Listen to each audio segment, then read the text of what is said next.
सभी वैष्णव गणों को मेरा प्रणाम। इस वीडियो से हम वराह पुराण का श्रवण करेंगे। तो चलिए शुरू करते हैं वराह पुराण। ओम श्री गणेशाय नमः। ओम श्री परमात्मने नमः। श्री वराह पुराण।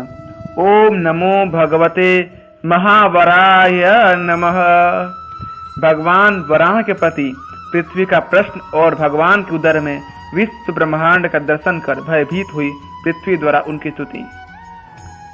नारायणं नमस्कृत्यं नरं चैव नरोत्तमं देवीं सरस्वतीं व्यासं ततो जयमुदीरयेत्।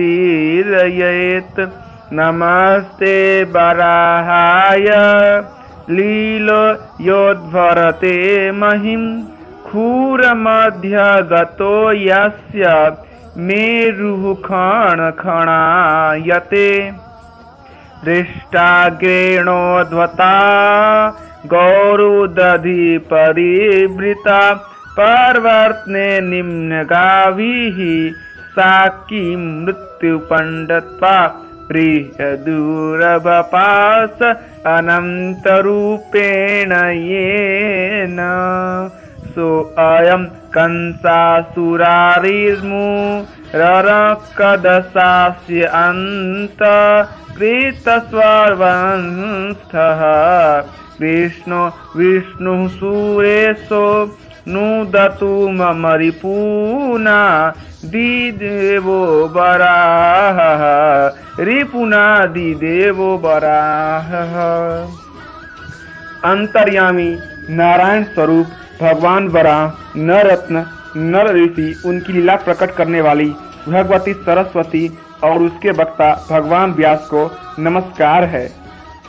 कर आसुरी संपत्तियों का नाश करके अनंत करण पर विजय प्राप्त करने वाले वराह पुराण का पाठ करना चाहिए। जिनका लीला पूर्व पृथ्वी का उद्धार करते समय उनके खुरों में फंसकर सुमेरु पर्वत खन खन शब्द करता है, उन भगवान वराह को नमस्कार है। जिन अनंत रूप भगवान विष्णु वराह ने प्राचीन काल में समुद्रों से घिरी वन पर्वत एवं नदियों सहित पृथ्वी को अत्यंत विशाल शरीर के द्वारा अपनी दाढ़ के अग्रभाग पर मिट्टी के छोटे से ढेले की भांति उठा लिया था, वे कंस, मूर, नरक तथा रावण आदि असुरों का अंत करने वाले कृष्ण एवं विष्णु रूप से सब में व्याप्त देव देवेश्वर आदि देव भगवान वराह मेरी सभी बाधाओं काम, क्रोध, लोभ आदि आध्यात्मिक शत्रुओं का सर्वनाश करे, उनका नष्ट कर दे। सूत जी कहते हैं, पूर्व काल में जब सर्वव्यापी भगवान नारायण ने वराह रूपी रूप धारण करके अपनी शक्ति द्वारा 91 की अनंत जलराशि में निमग्न पृथ्वी का उद्धार किया, उस समय पृथ्वी ने उनसे पूछा। पृथ्वी ने कहा, प्रभु आप प्रत्येक कल्प में सृष्टि के आदि काल में इसी प्रकार मेरा उद्धार करते रहते हैं, परंतु केशव आपके स्वरूप एवं सृष्टि के प्रारंभ के विषय में मैं आज तक न जान सकी। जब वेद लुप्त हो गए थे उस समय आप मत्स्य रूप धारण कर समुद्र में प्रविष्ट हो गए थे और वहां से वेदों का उद्धार करके अपने ब्रह्मा को दे दिया था। हे मधुसूदन, इसके अतिरिक्त जब देवता और दानव एकत्र होकर समुद्र का मंथन करने लगे तब आपने कच्छप अवतार ग्रहण करके मंदराचल पर्वत को धारण किया था। हे भगवान, आप संपूर्ण जगत के स्वामी हैं। जब मैं जल में डूब रही थी तब आपने रसातल से, जहाँ सब और जल ही जल था, अपनी एक दाढ़ पर रखकर मेरा उद्धार किया है। इसके अतिरिक्त जब वरदान के प्रभाव से हिरण्यकशिपु को असीम अभिमान हो गया था और वह पृथ्वी पर भांति भांति को उपद्रव करने लगा था, उस समय वह आपके द्वारा ही मारा गया था।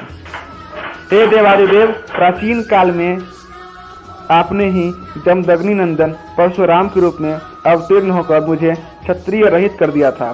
भगवान, आपने क्षत्रिय कुल में दशरथ आदि श्री राम के रूप में अवतीर्ण होकर क्षत्रियोचित पराक्रम से रावण को नष्ट कर दिया था तथा वामन रूप से आपने ही बलि को बांधा था। प्रभु, मुझे जल से ऊपर उठाकर आप सृष्टि की रचना किस प्रकार करते हैं तथा इसका क्या कारण है। आपकी इन लीलाओं के रहस्य को मैं कुछ भी नहीं जानती।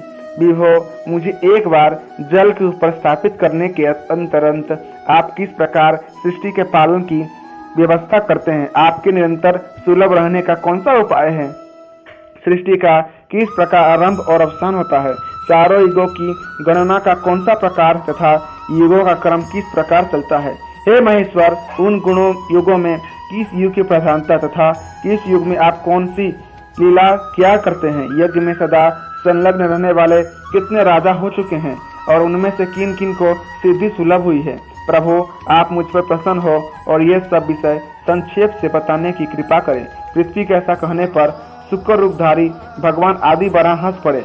हंसते समय उनके उदर में जगदात्री पृथ्वी को महर्षियों सहित रुद्र, वसु, सिद्ध एवं देवताओं का समुदाय दिखने लगा। साथ ही उसने वहां अपने अपने कर्तव्य पालन में तत्पर सूर्य, चंद्रमा, ग्रहों और सातों लोकों को भी देखा। यह सब देखते ही भय एवं विस्मय से पृथ्वी के सभी अंग कांपने लगे। इस प्रकार पृथ्वी को भयभीत देखकर भगवान बराह ने अपना मुख बंद कर लिया। तब पृथ्वी ने उनको चतुर्भुज रूप धारण कर महासागर में शेषनाग के सैया पर सोए देखा। उनकी नाभि से कमल निकला हुआ था। फिर तो चारों भुजाओं से सुशोभित उन परमेश्वर को देखकर देवी पृथ्वी ने हाथ जोड़ लिया और उनकी स्तुति करने लगी। पृथ्वी ने कहा, हे कमल नयने, आपके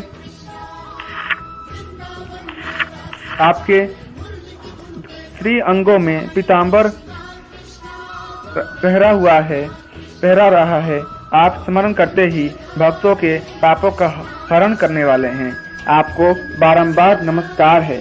देवताओं के द्वेषी दैत्यों का दुलन करने वाले आप परमात्मा को नमस्कार है, जो शेषनाग की सैया पर शयन करते हैं, जिनके वक्ष स्थल पर लक्ष्मी शोभा पाती है तथा भक्तों को मुक्ति प्रदान करना ही जिनका स्वभाव है। ऐसे संपूर्ण देवताओं के ईश्वर आप प्रभु को बारंबार नमस्कार है। प्रभु, आपके हाथ में खड़ग, चक्र और सांग धनुष शोभा पाते हैं। आप पर जन्म एवं मृत्यु का प्रभाव नहीं पड़ता तथा आपके नाभि कमल पर ब्रह्मा का प्राकट्य हुआ है। ऐसे आप प्रभु के लिए बारंबार नमस्कार है। जिनके अधर और कर कमल लाल विद्युमणि के समान सुशोभित होते हैं, उन जगदीश्वर के लिए नमस्कार है। भगवान, हे भगवान, मैं निरुपाय नारी आपकी शरण में आई हूँ। मेरी रक्षा करने की कृपा करें। हे जनार्दन, सघन नील अंजन के समान श्यामल आपकी इस बराह विग्रह को देखकर मैं भयभीत हो गई हूँ। इसके अतिरिक्त चराचर संपूर्ण जगत को आपके शरीर में देखकर भी मैं पुनः भय को प्राप्त हो रही हूँ। नाथ, अब आप मुझ पर दया कीजिए। महाप्रभु, मेरी रक्षा आपकी कृपा पर निर्भर है। भगवान केशव मेरे पैरों की, नारायण मेरे कटिभाग की तथा माधव दोनों जंघाओं की रक्षा करें।